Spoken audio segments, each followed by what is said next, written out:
One of the most important things that you can do as an investor is to create a team around you which helps you manage your investments. This doesn't mean that you give up all the control of the investment, but sometimes we think of investors that they just want to be on their own, right? They're like this lone wolf out there that's doing everything on their own, but in reality, it's a lot harder to win as an investor when you're working by yourself. If you look at the big dogs, if you look at the big companies, the big institutions and banks that are investing, they always have a team around them. And you'll notice that as you go to bigger and bigger investments, you're naturally going to get a team that's forming around you. If I'm investing into something small, right? Maybe I could go out and I could buy 10 ATMs, right? Stock them up with some cash, put them at different locations.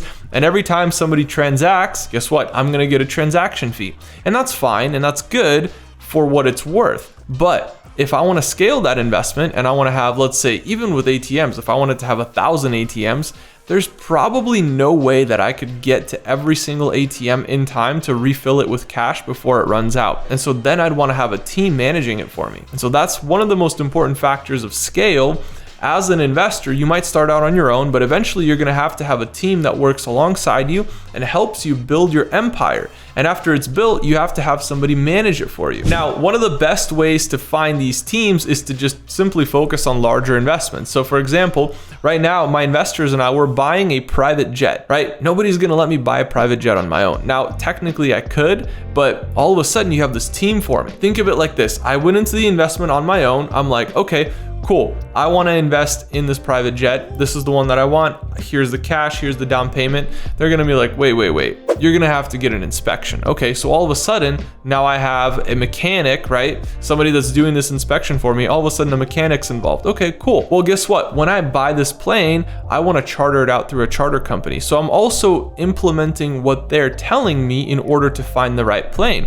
I'm not just buying any jet. I'm buying the jet that I know is going to charter well. And they're the ones that have the information. So guess what? Now I get 2, maybe 3 representatives from their company. And in this case, 3 people from their company that are helping me manage this transaction. All of a sudden I have 4 people on my team. Well, let's progress. Let's keep going further. Oh, well, I actually found out that I can put as little as 25% down on this jet and buy it. So I could just finance the rest.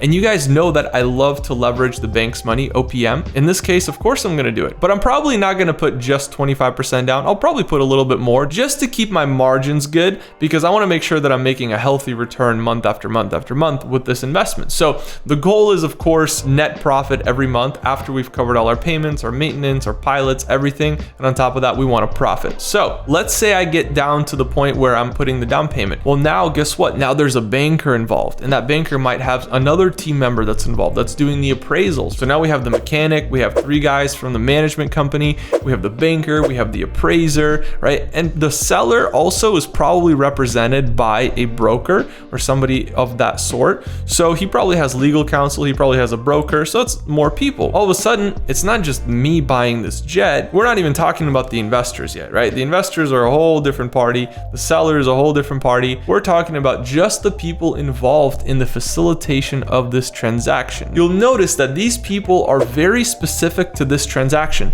I can't just take that same team and be like, all right, guys, now we're buying a house. They're gonna be like, what are you talking about? These people are specific to this transaction because they all have a buy-in. When I'm buying this airplane, the mechanic checks it out. He knows that if he gives me bad advice, I'm gonna know who to go to in order to fix it. And so he doesn't want to get a mechanical headache on his hands. He wants to make sure that this is a legitimately good plane, and he most likely works for the company that I'm gonna charter through. Now, I also have the people that are involved from the charter company. Well, they're bought in because I'm probably gonna charter through them, right? All these people have a buy-in on this project and they have a stake. And so they're very, very incentivized to make sure that this is a good plane because everybody's gonna benefit if it works. When you have these teams, you have so many different perspectives, you have so many different experience levels looking at this project, and everybody can provide valuable input on what to look for, what's okay, what's not okay, what are industry standards. Oh, hey, this airplane actually has all new interior. This is normally cost $100,000 to do. So guess what? We're not gonna have to redo the interior. Perfect.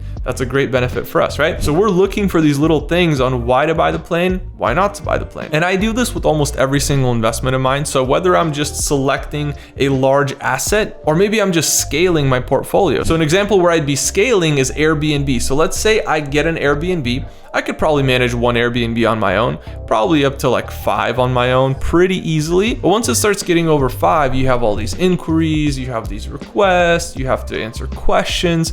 It just becomes very support heavy. Now, me personally, I'm a passive income investor. I want to make money passively. Me answering support DMs, it's not very passive. You might be able to see why I wouldn't really like that model. So I want to hire people that can do that for me. And there's people that are excellent support people. It's not part of my preferred lifestyle to be a support person on Airbnbs, but there are people out there that I can hire who are professionally trained to manage Airbnbs. And because I'm the investor, I'm hiring them, I'm bringing them in as my team, and they're incentivized because I'm paying them every month, but they're handling all my support inquiries.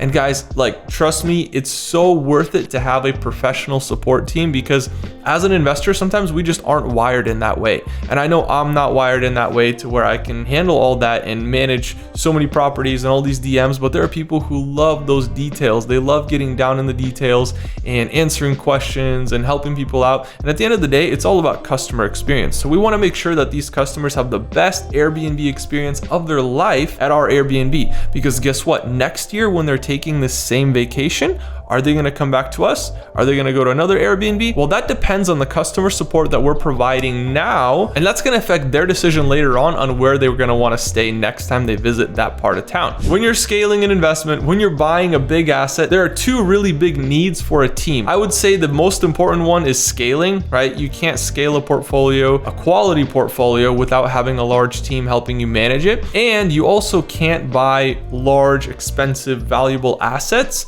without having a team present. I always personally look to have as big of a team as I possibly can. And the thing is, the larger the assets get, the bigger team you get. So if I'm buying a $100 million apartment building, I'm probably gonna have like 15, 20 people on the team helping me buy that building. If I'm buying a $50 million jet, same thing. I'm gonna have a lot of people on that team. It's a lot bigger than something small. So you could either target larger assets, larger investments, and that team is gonna come to you. Or if you're just scaling your portfolio on something simple, you're gonna have to hire these team members to come alongside you and help you manage your portfolio. Alrighty guys, make sure you guys like, comment, and subscribe, and I'll see you all in the next video.